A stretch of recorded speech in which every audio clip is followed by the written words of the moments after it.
It's been 4 years since I quit playing CrossFire full time. A lot has changed since then. I grew up from nothing to today's channel format. The promised video on the game has finally arrived. Let's see what are my reactions of it today. Hello everyone, Chris back again with you in Gaming Zone, and this is a final video dedicated to my former self from 2014. It's not that big of a secret that I started my YouTube activity playing Battlefield 2 and CrossFire. You might hear about the game for the first time, maybe find the game ridiculous, but this is what I played during my teenage days. Even though Battlefield franchise was the first ever game genre to reach my hands, CrossFire gained much more traction as my friends were playing the thing more often than Battlefield 2. Hence, in 2014, I played solely this game, with some breaks to try other favorite games. This is the story of my previous channels that were featured on Gaming Zone before Eternal format release. Trollhaha and Knifer007 are personas coming from my former self. I really like dividing my characters in parts, and these are not the proudest ones from my past. Right now those channels are dead for good, and I finished them both with tributes and update videos. Let's discuss what happened next. 2014 turned the tides for me, as it was the last year I played the game full time. Explained in now my deleted video, a promotion called The War of Mine, the character was simply awful and evil. When I started playing in 2010, it was a simple dude which at times was playing with friends. 4 years later and I would become an egotistical little brat that hated everyone and wouldn't stop playing at the computer. It got so bad that I would spend half of the night grinding for stuff. This however didn't last long.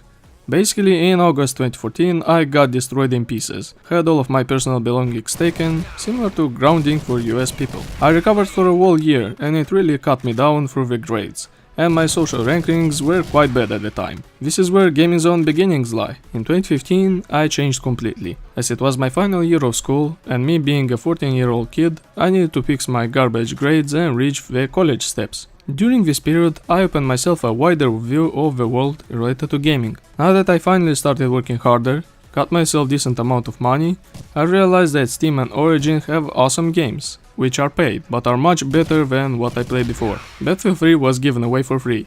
I bought Battlefield 4 and discovered Black Mesa, and finally purchased a legal copy of my beloved Battlefield 2. I completely forgot about CrossFire, with Gaming Zone starting related to my first discovered franchise. However, it didn't took long enough to remember my past and wanted to see how everything changed. January 2016. I remember the cold winter day when I returned back to CrossFire. My past was rough, with playing about 7 versions of this shooter. Would like to explain that this game is divided in regional servers. Imagine what a chaotic behavior I had before. Upon return, I focused solely on Russian localization, as it's the only thing close to my country. Losing interest in European localization, private version closing down, I had no choice but to play this one. Donation madness also occurred on the way, with my first ever purchase of a VIP weapon, and might to say, one of those weapons cost about $50. In other servers, goes up to 100. It felt weird to play the game again. Nostalgia and sorrow struck me then, with old friends vanishing from my life, and only some remaining nearby to talk. I still have one today, which I am grateful to have around. Upon return, it took me 2 weeks of gameplay to realize that I lost all of my skills, the movement became stiff, and only muscle memory gained from Battlefield 3 gave me some advantage. It seriously disappointed me, as more rough monetary transactions have been added to the game. Having VIP weapon didn't have any moral boost, with most of the time thinking about purchasing another one, and another one, until all the inventory would be full of those things.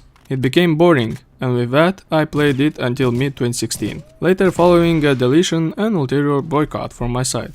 I seriously can't believe how the game degraded into such state. Without spending money you could play the game, but seeing other people destroying you with weapons or cash, you couldn't simply hold yourself. VIP weapons, capsule weapons, special characters, special items and many decorative things were simply too much to bear. Even now I discovered overpowered weapons sold for cash and used by everyone. AA-12 Buster is an incredible weapon for zombie mode. Even normal players equipping it have chances to destroy VIP ones related to score. That unless you spend money on special anti-zombie weapons to have more lives, increased score, damage, HP recovery and many more features. And this is just the tip of the iceberg. Would like to show you how I wasted about 400 lays, about $25 converted into US value, on black market crates and still winning nothing.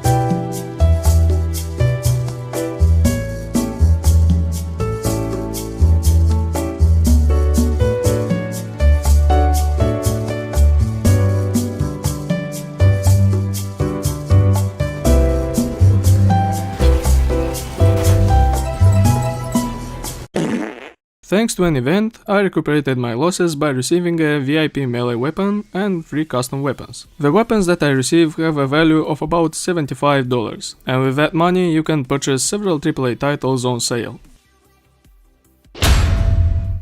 I returned yet again to the game to record this final video related to CrossFire, and what can I say? Ridiculous content has been added to the game. Banana grenade, brick and golden brick for money, AK-47 trumpet which kills with ridiculous animations, M4 guitar, and my personal favorite, a cat machine gun. I'm not joking, just look at this thing.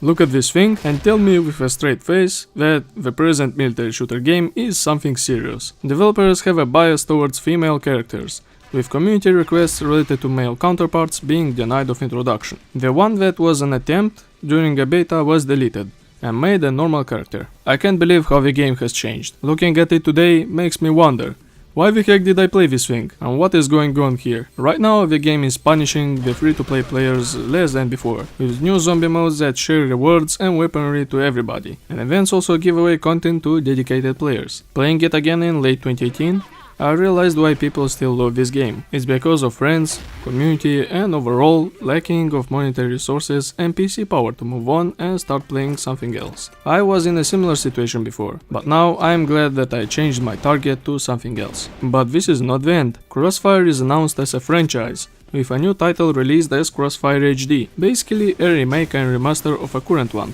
The project is currently a beta, and is exclusive to China for now. My initial reactions are positive, and I have to say this, it looks far better than Counter-Strike Global Offensive. Even though the original game is old, the HD version has total chances of beating the aging CSGO. I can't believe how Unreal Engine 3, even though it's quite an outdated software, is capable of making such graphics. My hopes are in this project becoming an astounding success, and see the title rise from ashes and gain its former glory. No more ridiculous content, just plain good gameplay. In conclusion, a nostalgia overflow happened. It's been 8 years since I initially started playing this game, and dedicating a video to finish my road was worth a try. Although I'm done overall with CrossFire content, I don't have any power to remove the channels from the past. These are memories that I appreciate and keep me as a history of development. From some no-name dude to Gaming Zone Eternal. I hope CrossFire HD and the rumored CrossFire 2 are great projects that will replace this garbage we have today. I'm still going to play it for a while until my dependency once again fades away. I can't believe how addicting this game is. I even spent money for this video to show you everything. The monetary wasting, the ridiculous content, and the grind.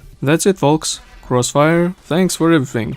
For friends that I made, for the channels and motivation to create high quality content at that time, and in general for the memories. I still despise myself for becoming a scumbag at that time, and kindling my marks that still have scars today. Thank you for watching this video, this was Chris, see you next time.